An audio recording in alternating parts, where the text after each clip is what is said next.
Beautiful Hello people, how we doing? and welcome. I am your host, the best podcast host in the universe, Steve Cully. I'd like to thank our sponsors at Procyon Partners.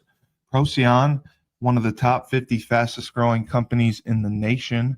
They specialize in employee benefits, wealth management, and retirement planning. President Sean Rabinowitz, proud supporter of our podcast network and everything we do.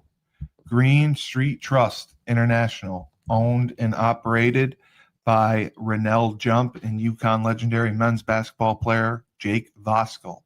They specialize in tax plans for businesses large or small. They will save you money or get you a big fat return on your taxes. To schedule your free strategic tax planning session today, go to www.greenstreettrust.com. Pete Finch and the Finch Law Firm is located in Bridgeport, Connecticut. If you've suffered any type of personal injury, slip and fall, car accident, your mother-in-law ran you over with her car, your wife got angry one night and decided to stab you, the Finch Firm is for you. Pete has won legal battles all across the state of Connecticut. He will go to war to get every dollar you deserve in compensation. You just have to remember, in a pinch, call Finch or go to his website, thefinchfirm.com. Dynamic Human Performance is owned and operated by UConn legendary running back Andre Dixon. He trains boys and girls of all ages, all sports. He has a boot camp program 7 days a week, 6 a.m. You want to get in shape, you go to Andre. He has an athletic development program where he trains boys and girls in the sport of their choice from the ground up, helps them reach their full potential, be the best they can possibly be. Andre has sent boys and girls to college on scholarship for all different types of sports. To work with the best, he has a 5,000 square foot state-of-the-art facility in Hartford, Connecticut. Go to www.dynamichumanperformance.com. All right, and here we are for the Trench Mob Show. I'm your host, the best podcast host in the universe, Steve Cully. I would like to introduce, first of all, from the Trench Mob, the man himself, Mr. Julius Williams. Julius? Yes, sir. How do you do? And, of course, we have Coach Jordan. Coach Jordan, great to see you. Well, I'm doing my best Julius Williams impression driving home while I'm working, so it's going to be a minute before I get home, get on the computer. But how y'all doing? That's all right. We're used to it. That sound better for you, Coach? You good? Can you hear us, Coach Ruiz?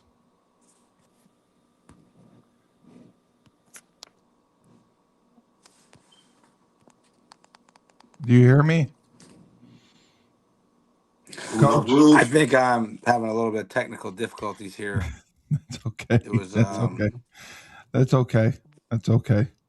I was choppy before. Okay. Now, hold on one sec. Can you guys hear me? Yeah, we can hear you. Okay. I'm trying to figure out why I can't be heard here. Through the speakers. Because it was a little choppy on my end on the last one. Let me try again here. Yeah, sometimes you just have to enable the audio on your phone when it'll ask you. Network issue. You're on your phone, right? Okay. Julius, can you send him the StreamYard app if he's on his phone? Because if he's on his phone, that'll help him. All right, let me know if that's any better. Hello? Yeah, we can hear you. You can hear us okay? Perfect. Yeah. It was All right, just Coach. a little bit like there's some lag to it. Yeah. Thank you so much for being with us. We appreciate having you on as a guest. And I Thanks for having me. was surprised to hear you're a UConn guy too. I was there for one season with Juice, and some of those guys when we're doing the credits with Andre Dixon and a handful of other guys. It was great to hear. I've talked to Dre in a while, but great to hear and see he's doing really well, and a great legacy there at UConn with a bunch of esteemed folks, and it's great to be a part of this show. And you played at UMass as well. Yes, sir. Yes, sir. I played 3 years at UMass. So 1 year at UConn in 2005. Juice and I were teammates with Todd Orlando as our position coach, and a bunch of great guys. Danny Lansana, Torian Sowell, a bunch of other guys that were there. Freshman class with Cody Brown and Don Brown, Dre. And then at UMass played with, had a pretty good run. Don Brown was my coach. Victor Cruz was one of my teammates. James Ahedibo, a guy named Brandon London, who's in the media space. Yes. Liam Cohen, that guy's out. He's doing decent this year coaching. Yeah, not too bad. And a handful of other guys that did a great job. My buddy Brandon Collier, who do something similar to Juice in the space of helping kids find homes and trains and develops guys too. But so a lot of great coaches and great guys that I've worked with, and I was really lucky to be there as well. And I saw that you were overseas in Germany as well. Hamburg? Yes. Sprich Deutsch. I played 2 seasons in NFL Europe. So okay, whereabouts? Well, I was in Cologne and Dusseldorf. Okay. With the Fire. Was the legend Werner Hippler still around? Yes, Werner Hippler. Yes. Yes, he had the pleasure of playing next to me. I drove. Oh man, what a legend! His son was on my team in Hamburg. Oh, okay. Yeah, Dennis. He was probably amazing. Yeah, great dude. Great dude. How old was his son? Because I know the German league's a little different. Yeah, so his son was a young buck. His son was around 19 or 20 when we had him. Right.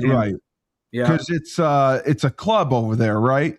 Yeah, there's different levels of it. The GFL. Yeah. So the team I coached was like the adult men's league, and he was one of the young bucks in it.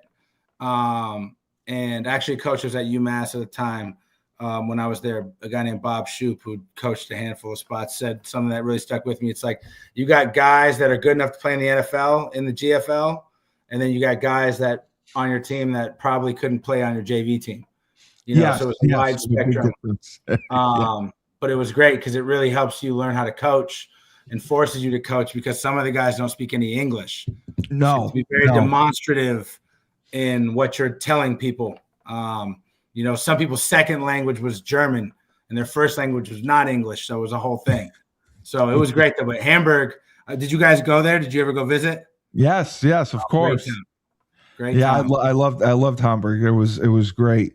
But I mean, it's a great experience, and people don't understand coaching over there. The Germans love football. They love American football more than anything, and they know it. They know it very well too, which is great.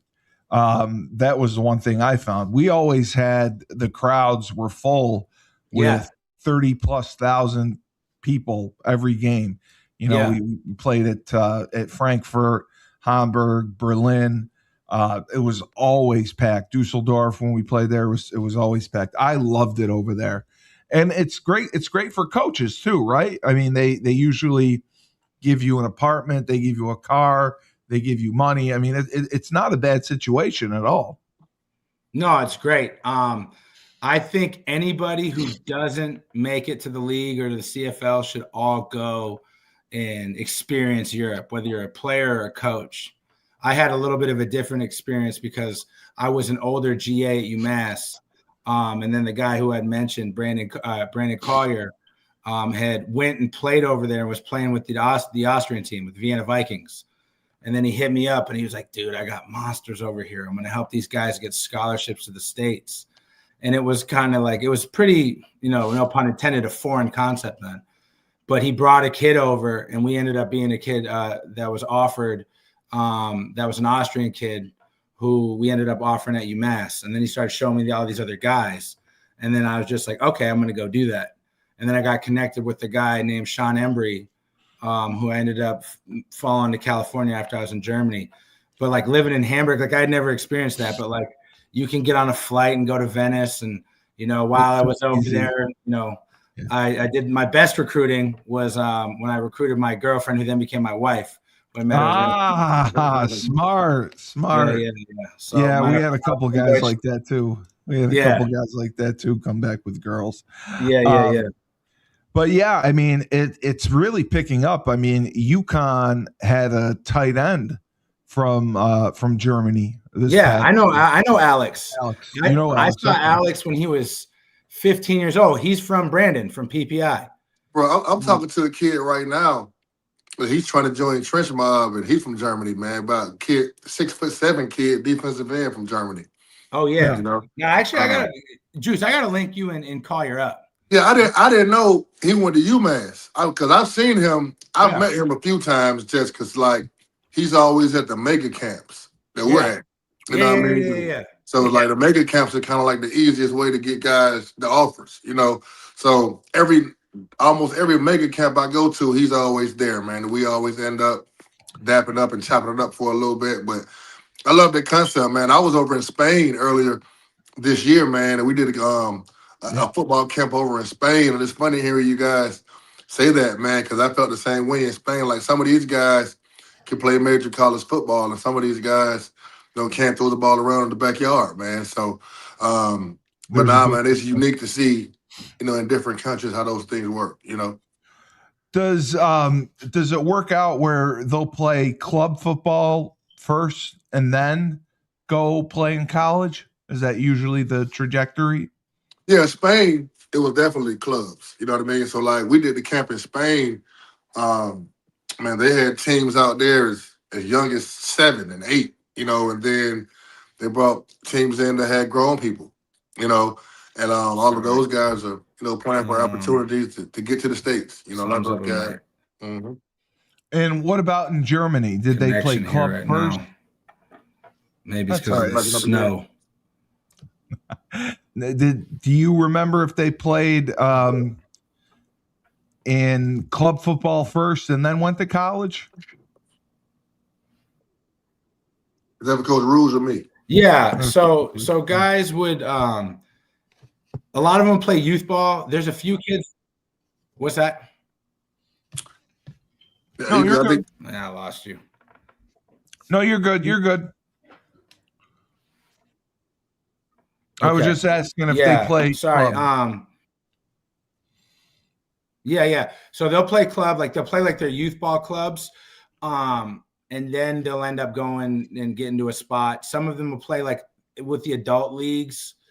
I had to convince Collier to bring guys over to when I coached in the high school in California, because I saw firsthand how good some of the players were, right? Like Honig, he's a quarterback, but like you look at him, you're like, dude, this guy's a freak. And so physically, and we ended up getting a kid when I was coaching in California. We had one kid named Maurice Himes who ended up going to Washington. We had another kid that came over right when COVID was starting, a guy named Hiro Kanu. And we played in California during COVID in the Trinity League, and nobody else was really playing. And his recruitment just exploded. So we started having a handful of kids. He went to Ohio State and then went to Texas. And then one other kid, he went to Georgia, who was a European kid.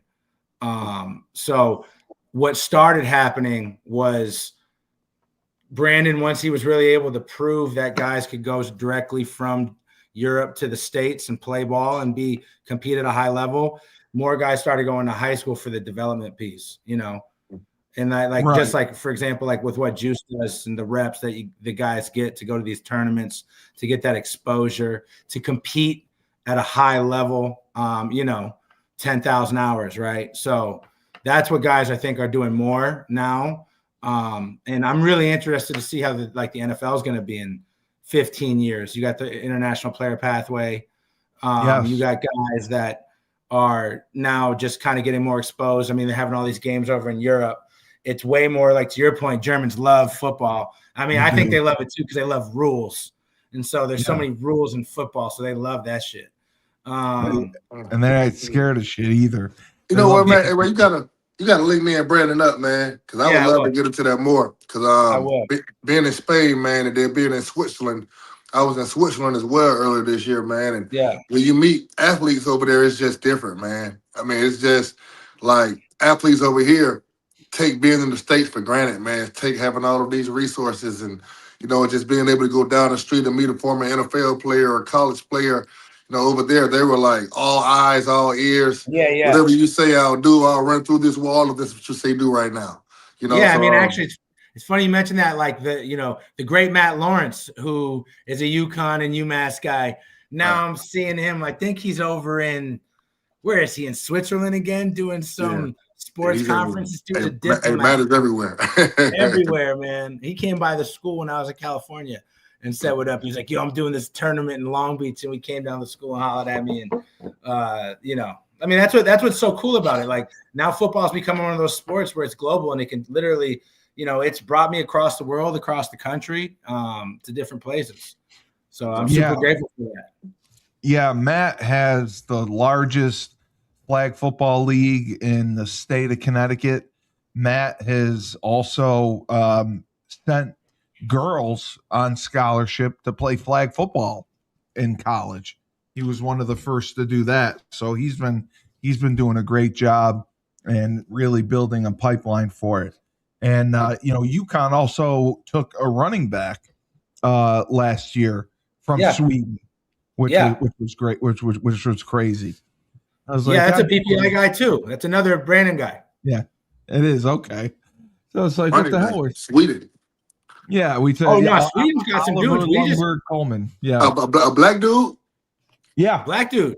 Black dude from Sweden playing right. The kids that I had in Germany were all three of them. All were half German. None of them were white. Yeah, that's great. I mean, but like I'm telling you, bro, it's players overseas, man. I mean, black guys, white guys, whatever they are, man. I mean, those kids really. They take ball serious, man. I think that's what's going to equal the playing field for those guys because they're willing to do. Like so many kids in the States these days, man, they don't believe in hard work anymore. Like you'll see a kid with so much talent, and it's like, how often do you work out? Well, I work out sometimes. You know what I mean? It's like, but kids overseas, you know, I mean, this is their dream. You know, they're working, they're giving their all to do this. You know what I mean? So that's pretty cool, man. That concept.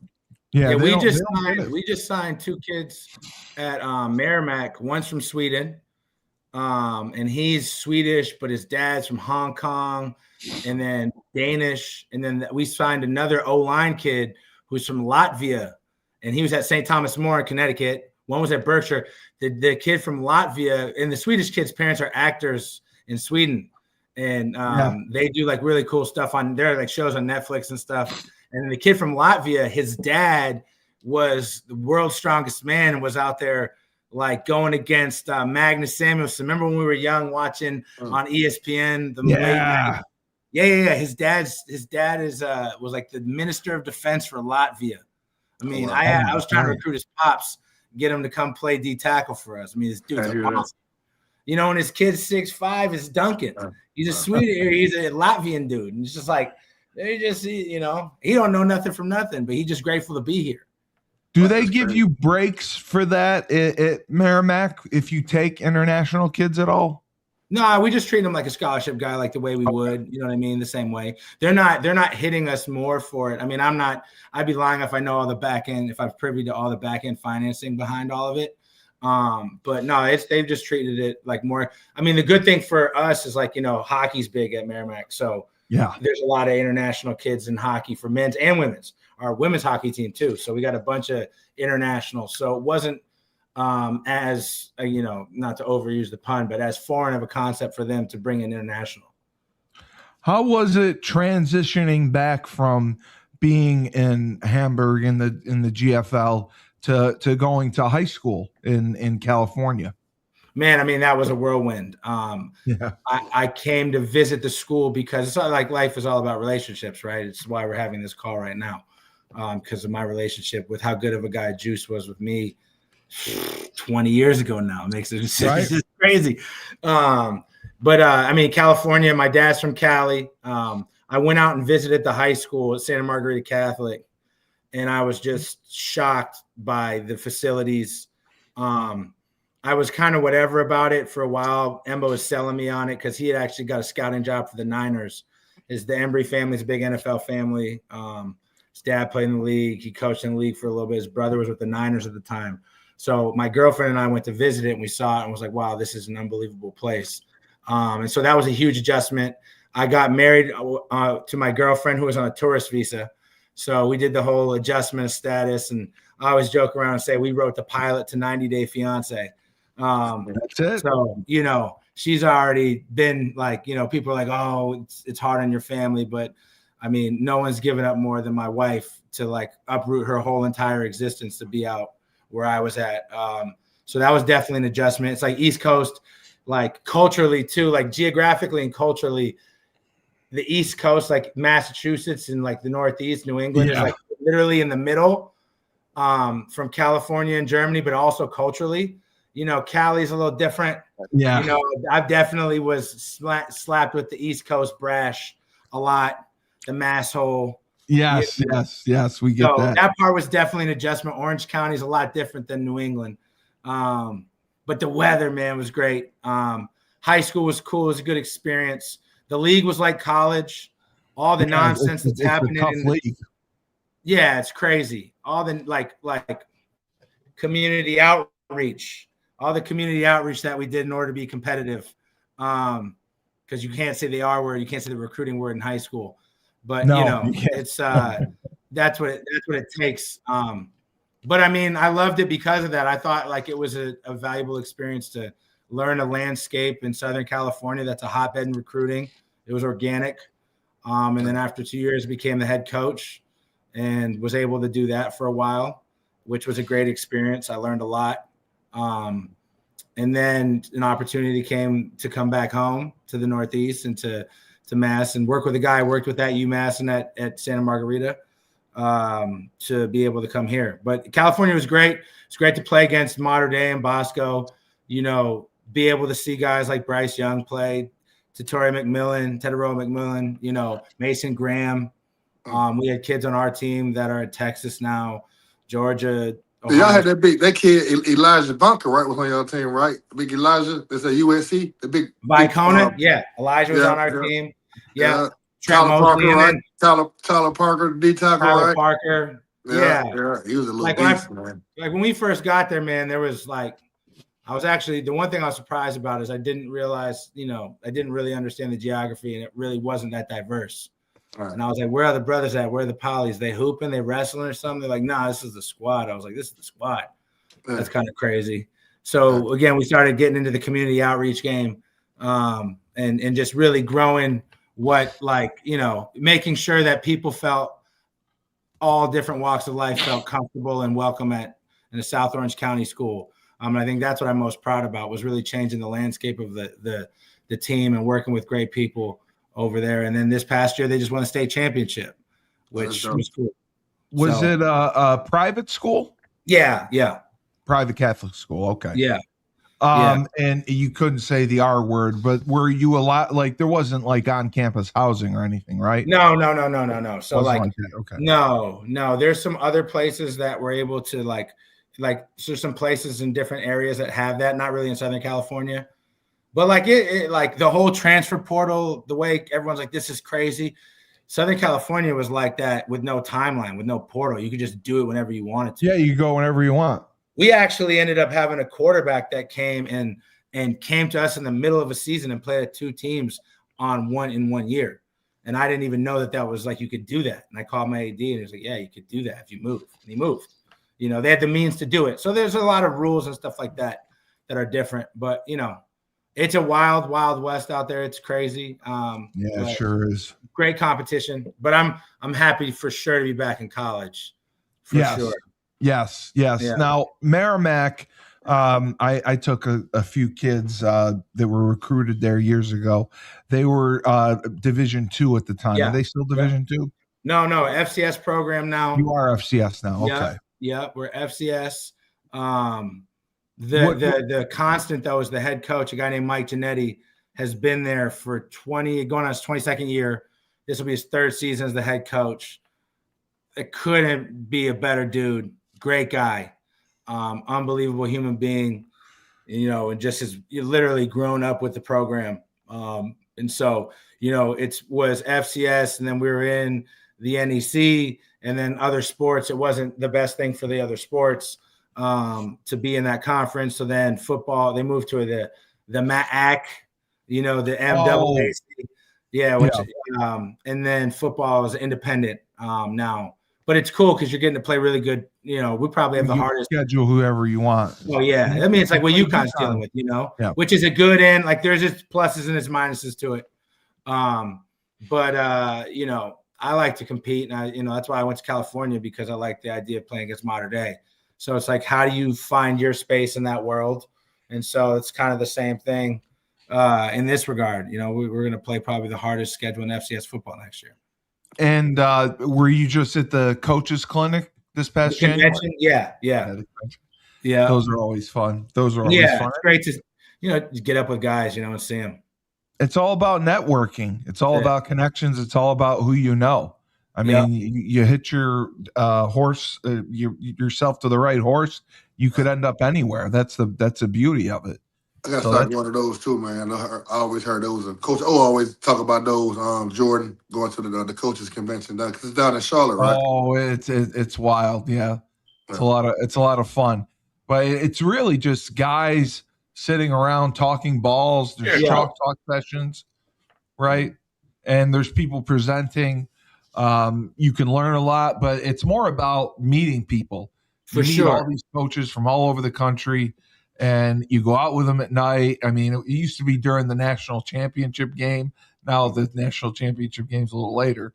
But we used to watch the national championship game together. But it was so much fun because you literally just get up all day. You talk some ball. You'd meet guys. And you'd go to chalk talk sessions. You'd go to whoever's presenting. And it was a blast. And that's how you would make connections. And then I used to remember the bulletin board. People would post their resumes on the bulletin board. It used to crack me up. Anyone looking for a job was doing that. But you must have had a fun experience going out there. Was that your first time? No. I've been going to the convention for years. Really, since I started. Like, I got back into football in 2014. Before that, I had a little bit of a different path. I went to law school and business school. I saw you got your doctorate.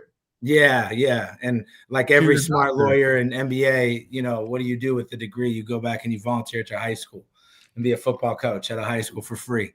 My dad always joked, you work for free to work for less than minimum wage, right? To then finally get a job and then just try to be able to grind and put it together. But I remember going, the reason I mentioned is I remember going just fresh out of law school and had my little suit on.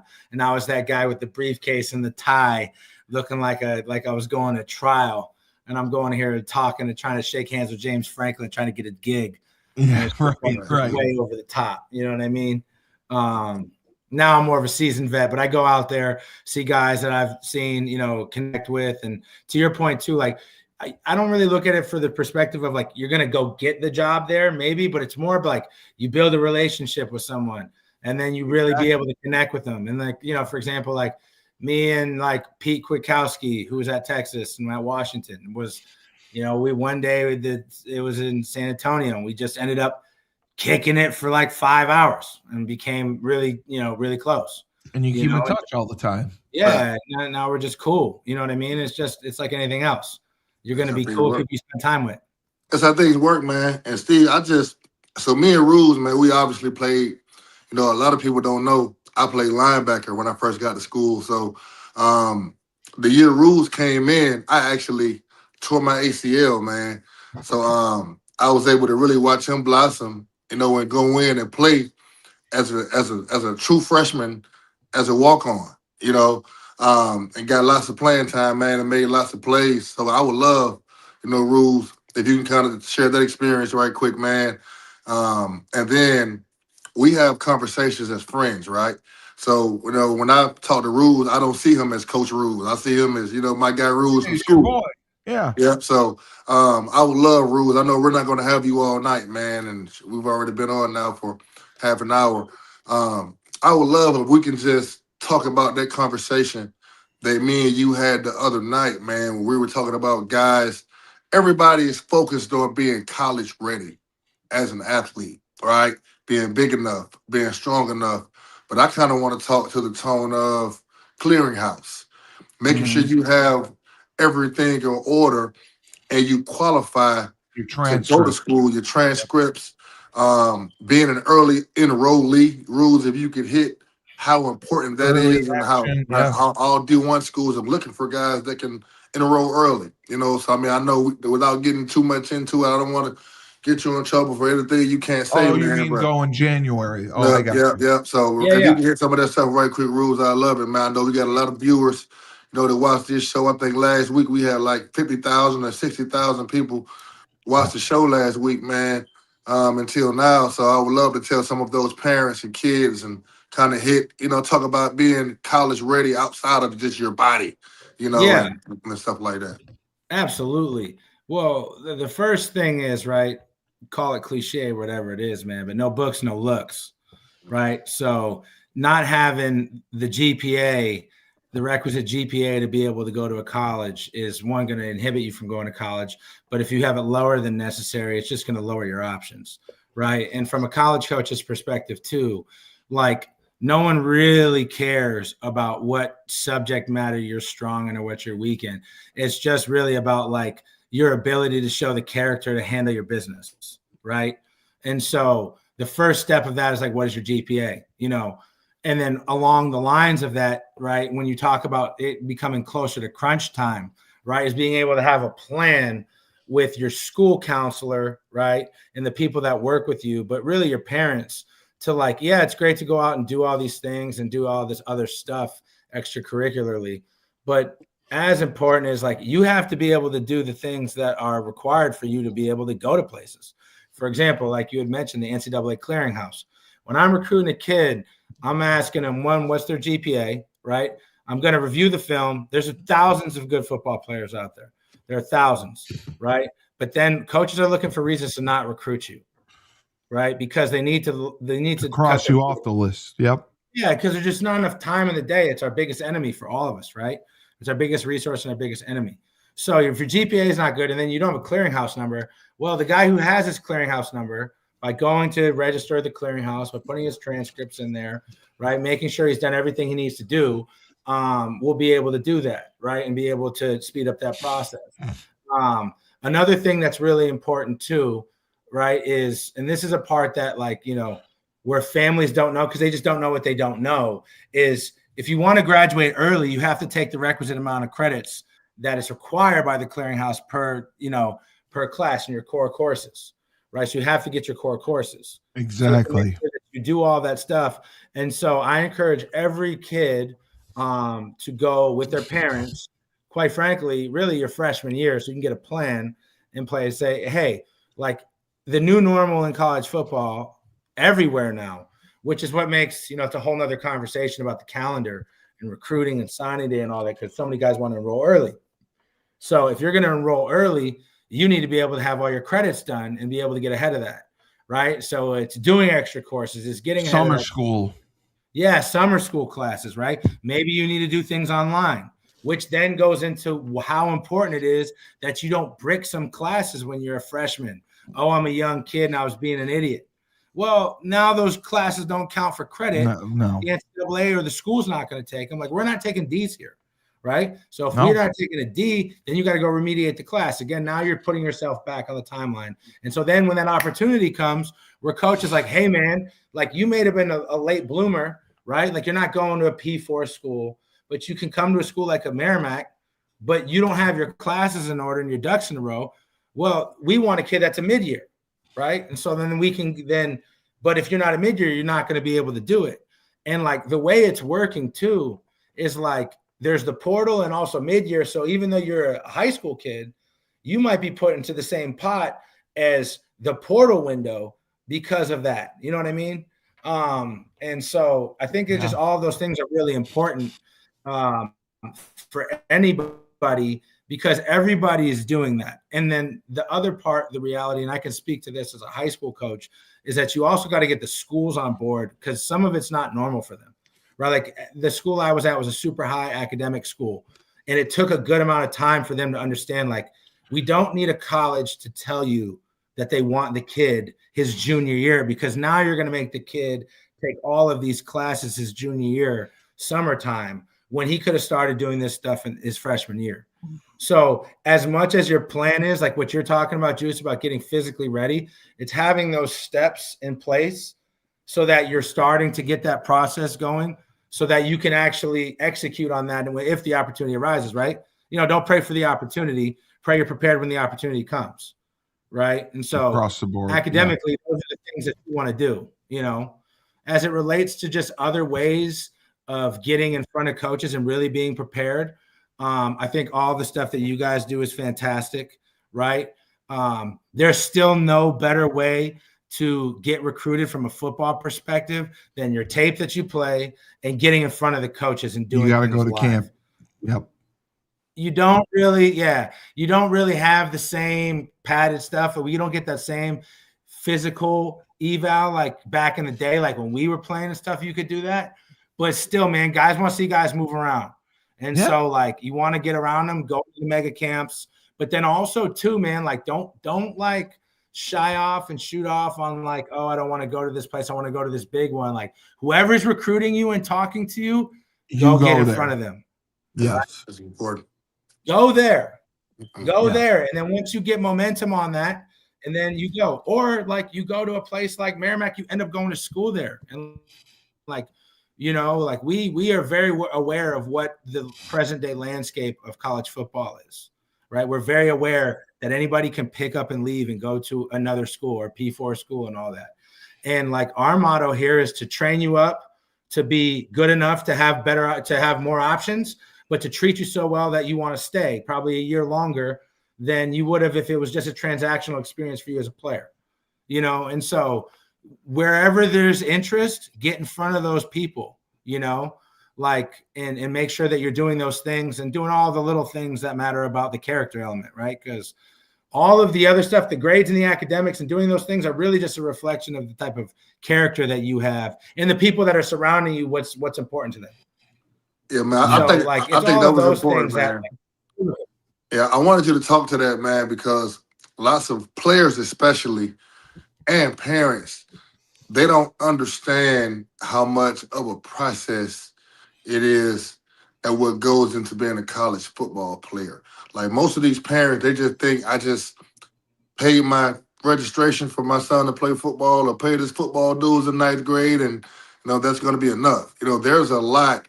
And there's actual planning and preparation that goes into becoming a college football player, and it goes well beyond the weight room. It goes well beyond your skill trainer. This preparation starts as a ninth grader. Prepare yourself in the classroom. Getting your clearinghouse ID. Doing all the necessary things that it takes. So now you don't get to be a senior, and now some of those things are hindering you. And I hate to see kids that can really, really play, man, but they don't get an opportunity, because of some other, I don't want to call it bullshit, but it's what it is. You're not taking care of what you got to take care of, man. And now you're sitting and blaming somebody else, because you didn't know. But that's not an excuse anymore, man. There's plenty of resources. There's plenty of coaches like me, Coach Jordan, plenty of coaches that have organizations. It's college coaches that you can ask questions.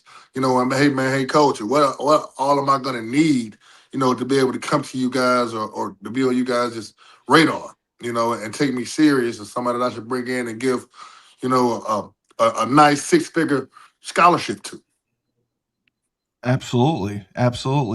Coach, how have you guys been doing in like the transfer portal? Have you had guys coming to you? Have you had more guys staying and moving up? Because being at FCS, I mean, that's tough. You're right on the cusp, being right there. You're Division I, you're FCS. You probably have guys going FBS, and then you probably have FBS guys coming to you, and Division II guys coming to you. Yeah. One real quick thing before I get to answer the guidance counselor and talk to their guidance counselor about what the steps are in order for them to either get on an AP track or like to be able to graduate early, right? Because you don't want Stanford or an Ivy League coming to call you and you can't do it, right? And those are really good football programs. But back to what you were saying. Yeah, actually, the portal was really good to us this year. We didn't have a ton of guys leave. Again, I came in July. And just watching, like, our values on the team are fast, right? It's family, accountability, right? Strain and toughness. And like everyone talks about family, but like Mike Giannetti, Coach G, is all about family. And there's a palpable, tangible feeling that you can feel there. And like, we had some tough losses. We were competitive, but like the way we played every game and how hard we played, it's a reflection of the care and love you have for each other. So we didn't lose a ton of guys this year in the portal. I think there were more last year that left. But this year there's a kid that ended up going to Mexico State, great kid. And then we got some handful of kids that transferred. We got some coaches transferred from UMass that came to us, some FCS kids, some D2 kids. We even got a D3 kid that came, and we're super excited about him. Oh, that's great. So it's been an exciting time for us as a program. Yeah. I think we're all learning, right? We all got to be students, and obviously there's a guy at Indiana who's figured out some pretty has a pretty good process in play. And when he talks about production over potential, and like being good football players, that matters too. I mean, obviously we're all trying to get bigger. That obviously matters in certain positions. But I actually just saw Plies talk about it on IG. He had a little reel. And he was just talking about whatever happened, just being good at football. It's obviously a combination of measurables and production, right? There's obviously an element of like what a kid could be, but really it comes down to for our brand, it's who's going to fit what we do here. Merrimack is Mac tough, and we're going to be tough, and we're the type of dudes you don't want to play. And, that's what G's looking for, and those types of kids we get. So as much as it is about who they are, it's just you're all right, man, if something goes down, I know that these dudes got my back. We go to war, So it's dope. No. It's dope. It's great. I love it, man. I love your journey. I love everywhere that you've been. I love that you're a doctor. You're a lawyer. You got it all. And you went back to what you love, your passion, coaching and helping out young men and mentoring young men as they go through this journey of life. And nothing teaches them better life lessons than playing football. There's nothing more as far as being disciplined, as far as so many different things that football teaches you. And, thank you so much for coming on with us and sharing your experiences. And if anyone wants to get in touch with you, we'll put your email in the show notes. So any recruits out there interested in Merrimack, I've been up there. It's a fantastic campus, and it's becoming a phenomenal program. Division I FCS. I have seen them grown from Division II to where you are now, and the sky is the limit. Because I tell you, in Massachusetts, they need more programs like you. They need more programs like you. So thank you so much for coming on. And anyone, like you said, who wants to enroll early, you just heard it. Make a plan. Talk to your guidance counselor. Talk to your coach. And find a way to get your schedule set. Find a way to take those AP classes. Find a way to get into summer classes. So if that opportunity arises, you can jump to it in January. I totally agree with you. But I'm glad you had a wonderful experience overseas. I'm glad that it's influenced you and it's making you bring kids over as well. I think that's so awesome that the European kids are getting a chance to come over here. So congratulations on all that. And I'm sure we'll be in touch, and we'll definitely send you any kids we have your way as well. Yeah, I'm trying to get some of guys up there, man. We got this competition in 2 weeks, rules, man. So, hey, man, I'm gonna definitely send you the footage, man. Love as that. soon as we wrap it Get up, that man. going. No, I appreciate you guys having me on. Yeah, definitely, brother, for sure. Yeah. Yeah. You take care. You take care, and we'll be in touch. Thank you so much. Appreciate y'all. God bless. Thank you. Right, brother. Right on. Hey, man. Hey, Steve, I think the biggest thing, man, from Ruse just being on, Coach Rouzier, is association, man, and aligning yourself with the right people, because most of what we talked about for this 45 minutes we've been on is being guilty by association. And that's why I think it's so important, man, to not just rely on your high school, or your high school coaches. And, most parents, Yeah, that's the biggest mistake they can do. man, they're always, complaining, my high school coach doesn't do anything for me, or my high school coaches aren't pushing me, but that's why it's important. They're a teacher. Yeah, man, exactly. That's crazy you said that, because before I came on, I was doing a space with my recruit people, and we had West Georgia's new receivers coach on there, and he was talking about that, and he was saying, like, look, kids will tell parents one thing and then don't tell kids the other thing. They say it's coaching, but then they missing meetings, they're in the failing classes, they're doing this, but they want to blame coaches so bad. Well, yeah, you never get the whole story. You never get the full scoop. It's crazy you bring that up, Julius. It's crazy. Yeah, man, because I was talking to a coach earlier, man. There was a coach that hit me up. I won't say his name for his privacy, but he was in town today, and he was recruiting some kids, and he just hit me up right quick. Hey, what's up, Juice? And what we started talking about, man, was you have to have someone that you trust to talk about the kid, about Honestly. the way he is, work ethic, and that's a big reason why they love to see kids in person, man. We live in 2026 now. He talked about high school film. There's all sorts of effects when kids can speed the stuff up, and and they can do all sorts of stuff, AI, man. yeah. But coaches, high school coaches, lie, some of them, man. So it's good to have somebody like Anthony Rouzier is my former teammate. We played together 20 years ago. So he knows when he contacts me about a kid or I contacted him about a kid, I'm not going to be lying because I want him to keep his job, Yeah. He trusts me because like he said, he knows my integrity, from being in the linebacker room with him at UConn, so, to parents watching, kids watching, man, that's why it's important. It takes a village, and I'm not saying that, that you absolutely, need to go out and find an organization to join, but it definitely helps you to add to your village, especially people like me and Coach Jordan and Coach Cully, Cully, that played D1 ball, that has tons of connections, that knows tons of coaches, man. We've seen kids with 1 and 2 offers, and we're like, how the hell does this kid only have 1 offer or 2 offers? But it's because he hasn't been put out there. He hasn't had anybody to go in and have those deeper conversations. He doesn't have many people that have that trust. Your high school coach may not have earned the trust of 40 college coaches that trust him to call and say, hey, who is this kid truly? Is he really someone that I should be bringing to my campus and paying $250,000 or, or $400,000? You know what I mean? So, and just getting out there and being seen, because they're not respecting the high school film, as much anymore. Especially like you got kids that go to powerhouses and they just beat everybody 60 to 14.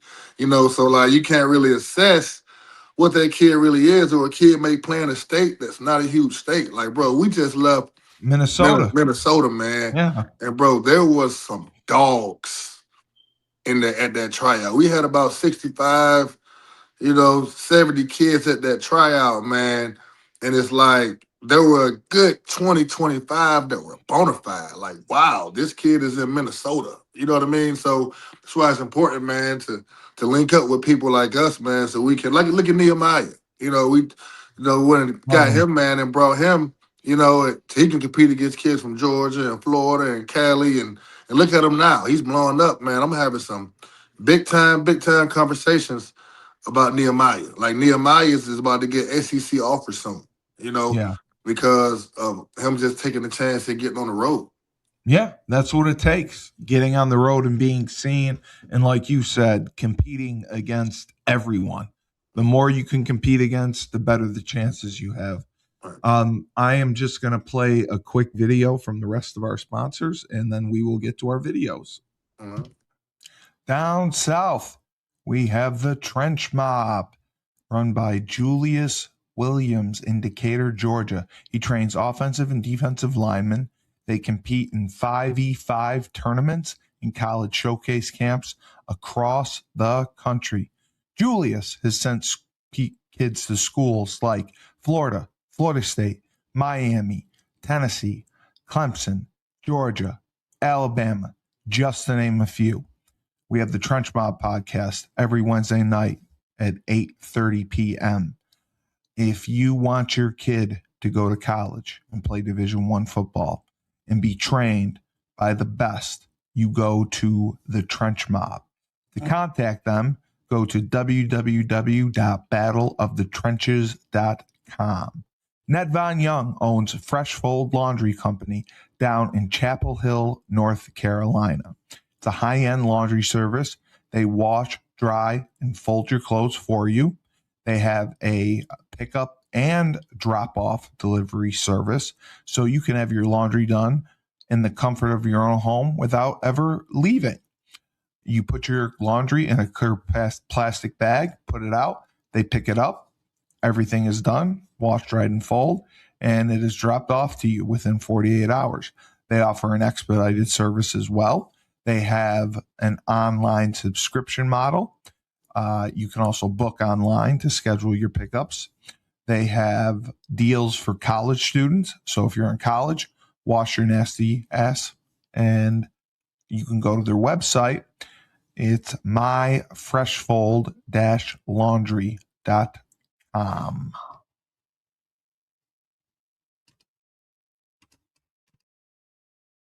We will get right into the films.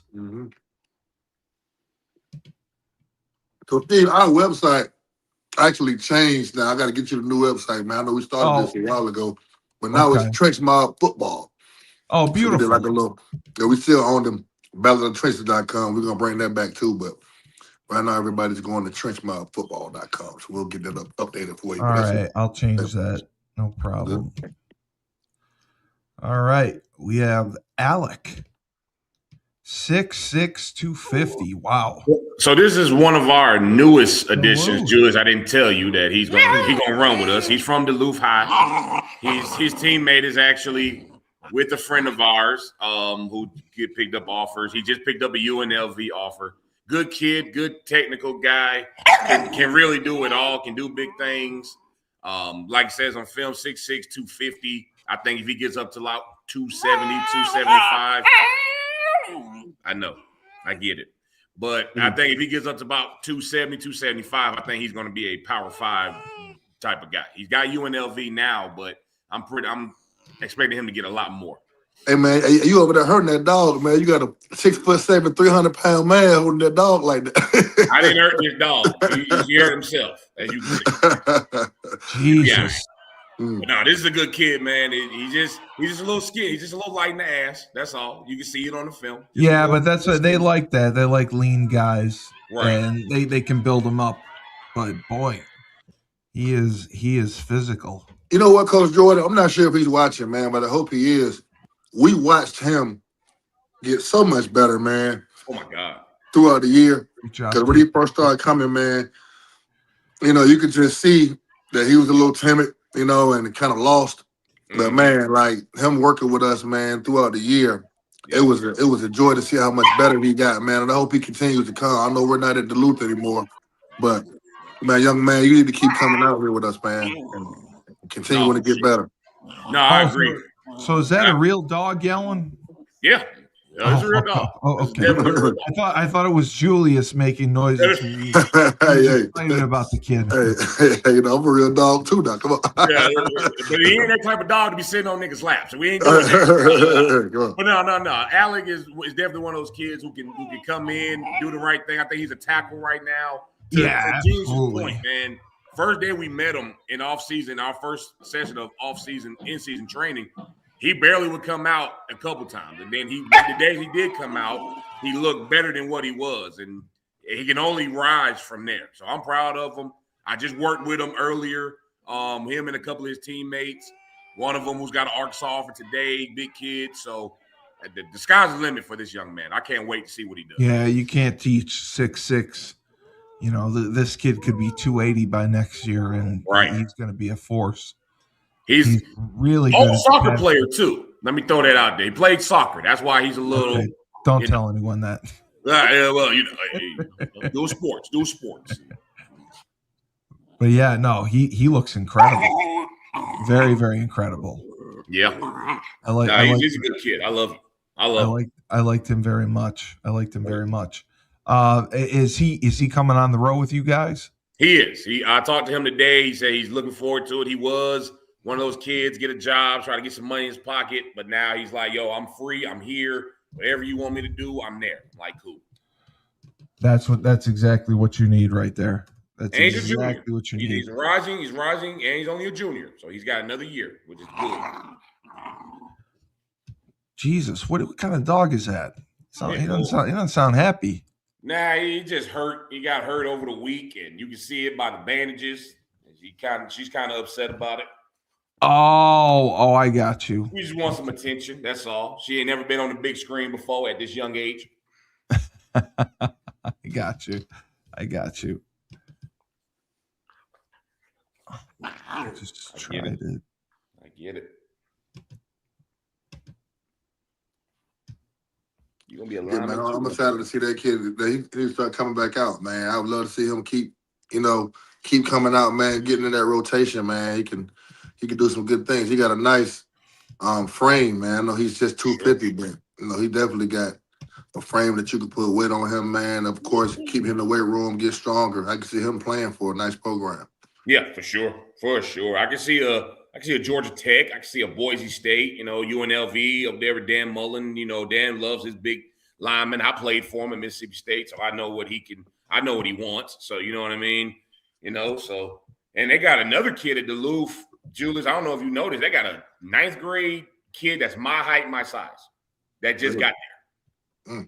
So I'm gonna try to. We're gonna try to make something shake there. But nah, I like Neil. I told Neil while we was training him, if he stays consistent, he gonna be in this position. So, all right, we have Viliami.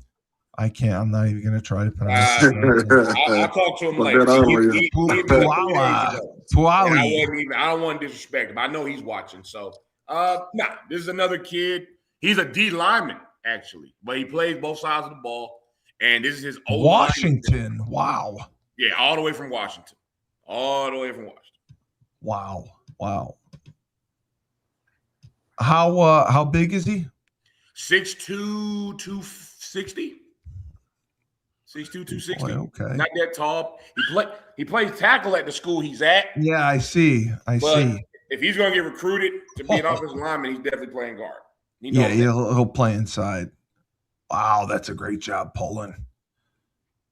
But I like the way he put this film together, though. Good plays in the beginning, got the screen game right here. Oh my God. Yeah, I mean he is a mauler. You definitely see the physicality. You see the get off. Little position blocking and he's got the long hair. Yeah, he gets it done. Julius, I'm glad he ain't one of them dudes that we got to see in 2 weeks. Yeah, glad, man. They coming with it. they bring it. Mm-hmm. Definitely get him on the road, but like I said, good kid. I don't know if he's an O lineman or D lineman. I'm biased, so the O-line film looks good. I don't know what the D-line film looks like. I'll let Julius take it, but looking at this, definitely a mauler, definitely got technician, definitely physical, definitely can do all the right things at the right time. Just, if you want to go to school for O-line, you got to give me some guard, at least some guard film, a little bit of guard film. No, he is vicious. I like him a lot. Definitely a violent young man. Taking him up through there. I see you. Now, this is good film. This is really good film. And where is he at again? You said Washington? Washington. Okay. He probably do California with us if we ask him. That'd be a good experience for him. Yeah, for sure.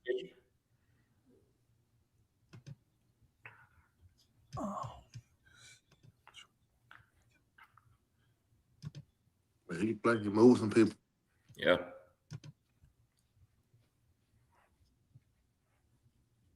And Washington had a pretty good ball. I got a buddy of mine, Courtney Taylor, man. He played at Auburn, and we played together in the CFL with the BC Lions. He coaches over in Washington, man. I know he sends a lot of receivers out. You know, I've been watching his timeline, man. Some kids he trained. They got some good players in Washington. Yeah.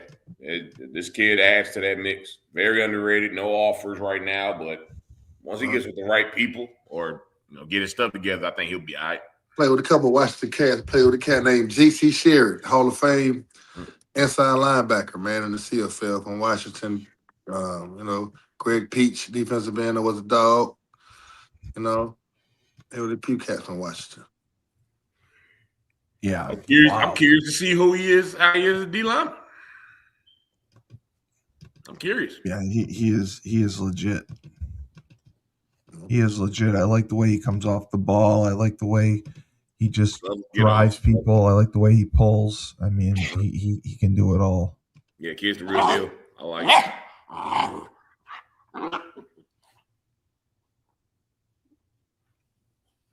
I get it. We all look better than you. I know. You want attention. You're on the big screen. You're going to get 60,000 attention after today. Julius, do me a favor. Send me the Dropbox link again. Okay. Oh, for some reason, it's not opening.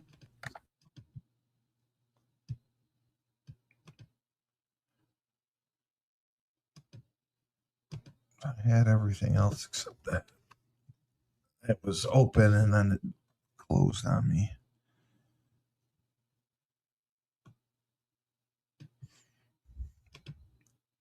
Oh, okay. Hold on. Let me think. I got it. Okay. I got it. I'm good. Show those kids first if we need to.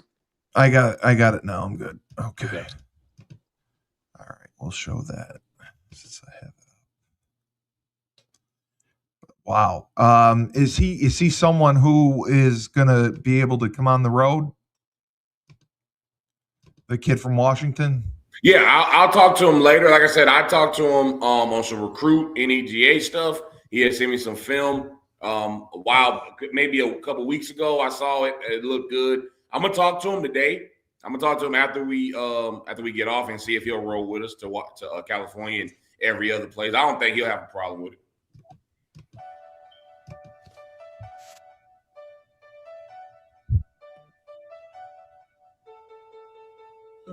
Is there a way you can full screen it? I'm working on it. Whose decision was it to pick that song, Julius? Was it you? I had nothing to do with it, man. Mike runs the media department. That is a very good selective song. Yeah, I like that little song, man. Yeah. Yeah, cold like Minnesota. Yeah. Oh, Lil Yachty. Jesus Christ. Shout out to Lil Yachty. Yeah, man. There was some dogs in Minnesota, though, man. We had a great turnout. Shout out to, line of scrimmage and training house. They got a great group of guys up there, man. And Eric and Bill and Lewis Kidd, who runs line of scrimmage, man. He was gracious enough to, have us in their facility, man. And good buddy of mine, Cole Quay, who me and Anthony played with the Jaguars, he was one of the owners of line of scrimmage, and they've now sold it, to Lewis. But we got buddies in Minnesota, man, and we've been talking about doing something there for a while, and here it is. Yeah, I'm so glad you guys got out there. Live in the snow.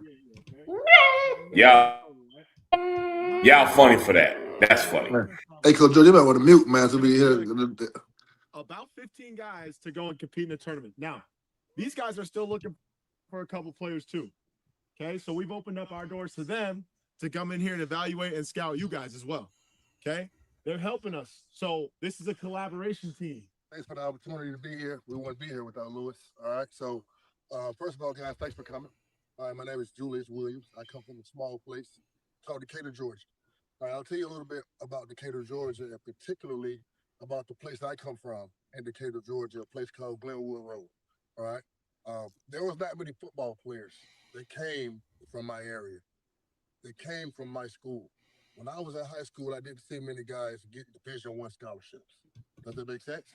All right. And over the years, people told me I should leave. All right. Maybe I should go to a school in a different county. Maybe I should go to a school that was more known for football. All right. But what I did was just continue to work. And then fast forward that story, I became the first player in my high school history to ever go to the NFL. You put in the work, it pays off, man. All right, y'all got one of y'all own hometown here. All right, he done been through it. He done showed y'all the way, showed you how to do it. Now all you gotta do is do your fucking part. We gonna do ours. Y'all gotta do y'all's. Right? It don't work one way. Right? It don't work. Us just calling and making calls and y'all, it don't work that way. Love Gandalf. Right? It starts with y'all. Y'all come and put in the work. Y'all make our job easier when we pick up the phone to make these calls. Make sense? Hey, look, two groups. So one group all the way across. We had a good time up here, man. Yeah, high knees for 10. High knees for 10. Ready, go. It looks like a nice indoor facility too. Oh yeah, everything's state of the art. Go. Lay low. So training house, the actual facility is connected to the Vikings practice facility. Oh, really? Yeah, man. So Oh, they wow. got some real nice facilities, man. Down that way. D-line this way. Let's go. Mom, sit on me. Mom, sit on me. And did you have them for 2 days or did you have them for 1 day? It was one day, man. It was on Monday, man. We did. Yep. But that's some real talent up here, man. Yeah, I can see. Jeez. That's Nehemiah, man. He's I know. blown up. I love watching Nehemiah. Now, who's the staff you're working with? So that's Lewis Kidd. He's the one that runs line of scrimmage. So he played in the league like 7 years. Great guy, man. Play offensive line. So he was kind of the whole reason for putting everything together. So Cole Quay, my former teammate with the Jaguars, he actually sold line of scrimmage to them. And so there's a guy that's Lewis, and then there's Eric and Bill, man. And they were gracious enough to bring us into Minnesota, man, and host our tryout. And hey, man, and I was 6'1", 250 pounds. Wasn't a huge guy. The first guy I played against was 6'9", 360. All right, so but I survived. Make sense? So now I've developed a system over the years that I've taught each of our guys for the last 10 years. Nothing has changed. Does that make sense? In that system, there's 3 cells. Okay, there's an inside cell. Okay, I want to make the guy believe that I'm going inside. Does that make sense? We have 3 cells tools. We have our eyes, we have our hands, and we have our head.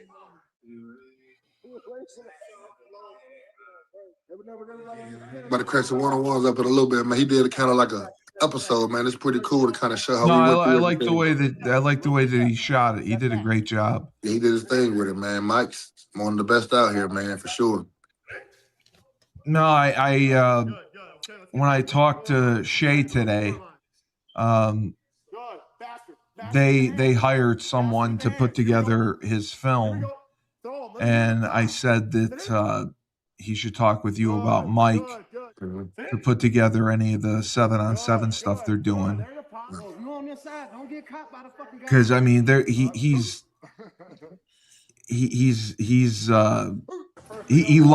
loves what he's doing. He's got several different services he's working with. I don't think he needs to do that much. Yeah, there's a such thing as an overkill, man. You don't want to work with too many people. Yeah. I said, we can help him and do the same stuff for him. And, he instead of him paying for 4 different services, you can pay for one group that can do the same and has probably more connections than the services you're using. Yeah, man. Most of these services, man, are just guys sitting behind a desk sending out emails. No, that's what it is. I mean, he did tell me that they are sending out an email blast to 13,000 coaches. Yeah, and that's nice, but it's just if you don't have a relationship with them, it's tough to get looked at. Right. God, yeah, we have some dogs up there, bro. Was Pierce here at all? So Pierce did not come. I was surprised to see him that he didn't show up. But we had lots of other guys, man. Minnesota has really turned into a hub for us, man. I'm looking forward to getting these guys on the road. I know Lewis, they're going to build, a Minnesota team, and they're going to travel down to Florida they with us are. this year. Yeah, Okay. yeah. So, but it's a trench mob collaboration, man, and we're excited that because not many people will allow you to come from a different city and just pop up in theirs and get stuff done, man. So we're very gracious to them for allowing us to spread our brand. Yeah. No, that would be the idea. I mean, There's some dollars up there, bro. the trench mob absolutely should be franchised, and there should be one all over in every state. I was thoroughly impressed. Thoroughly. I never would have imagined coming to Minnesota. Yeah, geez. I mean, talent. Nehemiah clearly is special. One of the best D linemen in the entire country. I don't give a damn. The entire like, my God. So we want everybody to feel like and be a part of the family. So make sure y'all just reach out and get your gear, man. So when we walk and people see the slime green and that black, they already know what's going on, man. So this means translate to dog. Hey, let's go ahead, man. Mob on me, mob on 3. 1, 2, 3. Fucking Gandalf. I love him. That was man, great. just be honest, man.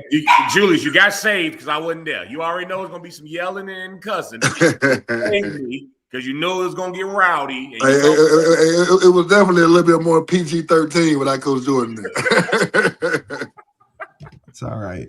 No, I mean, it's good to see that there's talent there. It's good to see the 5v5 spreading, and they're going to have their own team. And that shows that, what you guys, the success that you guys have been having is truly paying off. I mean, that's making a big difference. I mean, you're seeing it firsthand how it pays off. I mean, my God, last week with everything, we had close to 70-something thousand viewers. So this kid right here is a dog, man. Yeah. Kid's a dog, man. Yeah, I watched part of his film. Is this The Edge? Yeah, this is. Yeah, man. So he's coming with us to California, man. And I can't wait to put him out there on the edge and let him go, man. Like, he's a freak athlete. And the thing about him, man, is like he's so raw and just he hasn't even been touched yet. Like, he's doing this, everything he's doing on film, he's doing natural. Yes, I watched it. I was blown away by it. Listen, dude, like this dude, like had he been like in Georgia, like he's never been coached. Yeah, man, and I mean nothing to get, no disrespect to his coaches, in Minnesota. Well, it's okay. You can disrespect him. It's okay. But like, had this kid been somewhere like down here, man, and getting this kind of exposure, like he'd be a 5-star. Yeah, like, he's an absolute freak.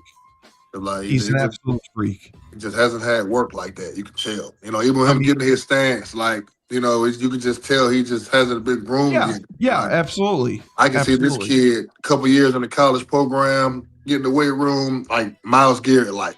You know what I mean? What year is he? So he's 27, I believe. Okay, so he's going into so this is a big year for him. Yeah, man. Good. He just picked up Miami, I think last week. It was a big time offer. But Miami of Florida? Miami of Florida. Yeah. Oh, well, okay. Well, man. He's doing something right then if he's got Miami. Sure. Yeah, but you. Yeah, man, but he is special, man. And he's one of those kids. I thought so too. He hasn't even scratched the surface. No, he hasn't been coached. Like I was telling his mom, like when they leave California, she's gonna have to turn her phone off. if he does his job, absolutely. Yeah, like he come out, he wasn't. So Coach Jordan, I know you weren't there, bro, but he's one of those kids. Just like he's so slippery. You know what I mean? He's like, his athleticism, very good with getting off blocks. Yeah, get some out of trouble. Like he may not start the right way all the time. Oh, you can tell by the way his stances. Yeah, man, he just hasn't had work. He just hasn't had, much elite work. You know what I mean? But you can tell like it's a little off and on work wise. If he was to, make a change, come down south, get some more toolage under you or anybody else, mainly you, but you know, he goes down to California, he comes to Pittsburgh, Ohio, do some great things. Like you said, he's already got Miami. Why can't Georgia do it? Why won't Minnesota do it? Why won't, you know what I'm saying? Yeah, he about to get. I'm telling you, man. Once he comes on the road, once he everything- leaves California, I already know my phone about to go crazy. You know, Coach Jordan, we about to be talking about this kid a lot because it's like once he get. And I was telling his mom, man, the thing is like he's in Minnesota, right? Nobody's going to Minnesota for football players like that. So when he goes against these cats from Georgia, California, Florida, you know what I mean, Alabama, Ohio, you know what I mean, Pennsylvania. Like when he goes against these top guys from these states, it's really going to prove how bona fide he truly is. And that's the biggest thing. Like going to Minnesota, man, like even with Nehemiah. Nehemiah is Nehemiah and had 0 offers last year. You know what I mean? Yeah, once he went on the road, it changed everything. Yeah, man. So it's just getting on the road, man, and really showcasing your talent in front of the right people. You know what I mean? And I mean, of course, there's lots of kids from Minnesota, you know, that are going D1 and getting scholarships. But it's, you know, we have the cheat code, man. It's much easier when you go line up in front of the ranked guys and show them that you're a guy that should be ranked. You know? Yeah. Yeah, Good kid too, humble kid, well spoken. You know, how big is he? 6'4", 225. You know what I mean? And 6'4" slam 225 too. Like, bro, this kid can probably be 265, like with a 6-pack. You know what I mean? That's what I'm saying, bro. Like he like Micah Parsons. Miles Garrett, like, bro. I'm telling you, like long arms. Super just slippery, like the type of kid that'll do everything wrong to start and finish great. You know what I mean? Just because of his athleticism. You know, I can't wait to groom him a little bit, man. I know I'm not going to be able to spend a lot of time with him on the road, but man, as much as I can, you know, I'm going to try to groom him, man, and give him some tools to be successful. Jesus, that's a great job right there. But naturally, he kind of reminds you of Xavier Griffin. Remember we had Xavier Griffin on here a while back, number 1 linebacker, you know, in the nation. And like he kind of moves like Xavier. You know, he hasn't had the coaching, you know, and experience that Xavier has had, obviously. And, you know, Xavier's mom has, you know, put a lot into him and stuff like that, man. But they're just in Minnesota. Like had he had everything that Xavier has down here in Georgia, man, he would be ranked like Xavier, you know.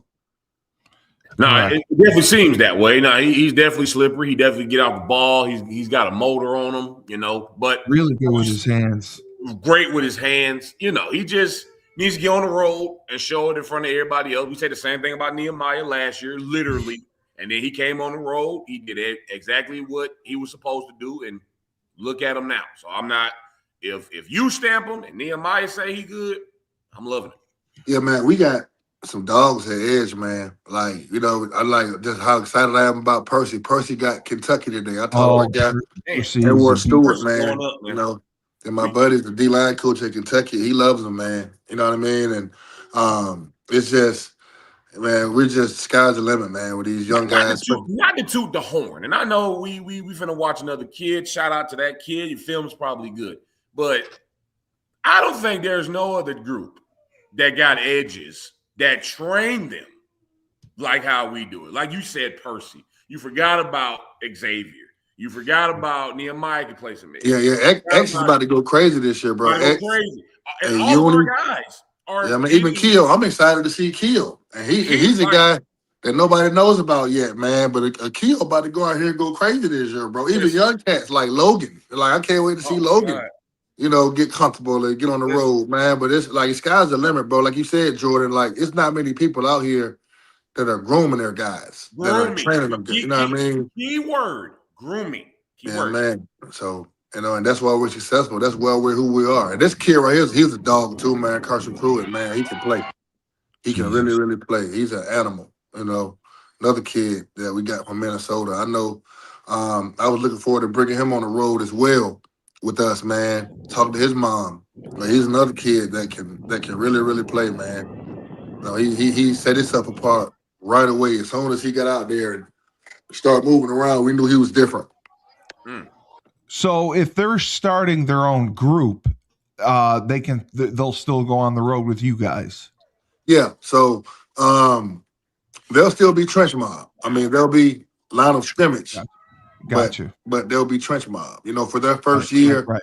you know, the deal was to go up there with them, man, and give them the sauce. You know, Yeah, to get and them ready to go. yeah, I man, got you. show them how this thing works. And you know, of course, we got family ties with my guy Kokwe that we played with in Jacksonville. So I'm excited about Minnesota, man. I mean, I got a buddy of mine that I'm partnering with and starting a healthcare business in Minnesota. So I'll be up there in Minnesota anyway, you know. So I just wanted to get out and meet some people. You guys know I had that pop-up clinic back in the summertime, man. I posted that thing on a Friday. On Sunday, we had like 12 guys show up, you know. So that just shows me if I can post a pop-up clinic and get 12 guys to come out in 2 days. And I think I posted it on Friday and had it on Saturday or something like that. And you know, guys just popped out. So it just shows you how hungry, you know, those guys are in Minnesota, man. And I'm excited to get those guys a part of our group, man, to help those guys, you know, the small town guys, you know, get some of this big city attention. Yeah, and they're worthy of it too. And they're hungry, man. Like, bro, those kids up there were so different than the kids in Georgia. And I love our kids in Georgia too, but they're just entitled and they're so used to lots of stuff that these guys aren't used to. You know, Yeah, and they got the facilities, they got the coaches. Yeah, because Georgia right now nationally is the hotbed for everything football. When you think about Minnesota, no disrespect to them, you only think about the snow, and you think about the Vikings, and you think about ice fishing. all that good stuff. But then when you take these kids on the road and you start showing them what they can do, then it's like, oh shit, there's talent in Minnesota. We gotta go to Minnesota. Like kids like this that are raw, that are hungry. The biggest difference is when you come from a state that's not global to a state that's global, even how small Georgia is, because Georgia's not that big, if you want to be honest. Minnesota is kind of bigger than Georgia. But the fact that we can make some stuff happen in the state of Georgia is just, that's why it is what it is. But in Minnesota, I tell you right now, Coach Jordan, when they come to the tournament, I think they coming to Florida with us. When they come to that tournament, bro, they're gonna beat some people. Oh, I promise you. Like Minnesota, they're not gonna come down and get their ass kicked. I promise you that. Like they're gonna like the dudes that were just up there, bro, that we just saw. I'm telling you, they're gonna be a very, very competitive team. You know, so for people out here who are thinking Minnesota, you know, just kids that play in the snow, like these kids are hungry. You know, and they're eager and anxious to prove that Minnesota has football players too. That's right. And I can't wait. I can't wait. Just looking at the film, looking at the movie that we just saw, the different kids. That was a lot of damn kids. You said it was 60. It looked like 70. You look like 75 kids. Bro, I felt good about going to California before because I know the type of dogs we bringing. But adding some of these kids from Minnesota to the mix, I feel great. Line that shit up. Like I feel great. Like I'm going to bed with a smile on my face, you know, knowing some of the kids we just met in Minnesota, man. And this kid Carson, he's definitely one of them. Yeah, he's doing some great things. No, he's definitely doing some great things on this film. Especially then you pull him the offensive line tape. He's pulling. He's double. Yeah, he does a great job pulling. Listen, this is the real deal. This is one of those underrated kids that as soon as they touch the surface, they're gonna be looking back at this and say, "Man, these guys gave me a shot." Like this is huge. Now this is good stuff. I mean, these are the two, you know, that stood out to me, man. But there were so many more kids up there, man. Yeah. Like there were dogs, man. There were ballers. I wish I could show them all. We're gonna have to show some more. No, you know, as the show goes on. They're great. Man, I'm very excited to see what Minnesota has to offer, though, man. And this kid's in Minnesota that we haven't even met yet. I know me and Lewis were talking today about having another event soon, you know, in Minnesota, because as soon as we left, you know, my inbox was full of kids that said, "Hey, coach, I hate that I couldn't make it." You know, so now you got to go back up there and have another event. You know what I mean? For all the kids that we couldn't touch when we were there, and get some of those kids that did come back. So, I mean, I'm looking, like I said, man, I'm looking forward to hanging out more in Minnesota for sure, man. No, that was good. Well, it was cold as hell, though. It was so cold. It was freezing. Couldn't be outside the car for more than 3 minutes. I tell you. Well, great job. Great show. It was great having Coach Rouzier on. Great seeing all the talent you guys found in Minnesota. And it's exciting for the future of the Trench Mob. You're going to have some guys going on the road and a lot of opportunities. And I think, like I said, this is going to be a franchise. The Trench Mob is going to be like McDonald's. It's going to be everywhere. So great job. Great show. For Julius Williams, Coach Jordan, I'm Steve Cully, the best podcast host in the universe. Remember, when life gives you lemons, don't make lemonade. Take 2 oranges. Go to Minnesota.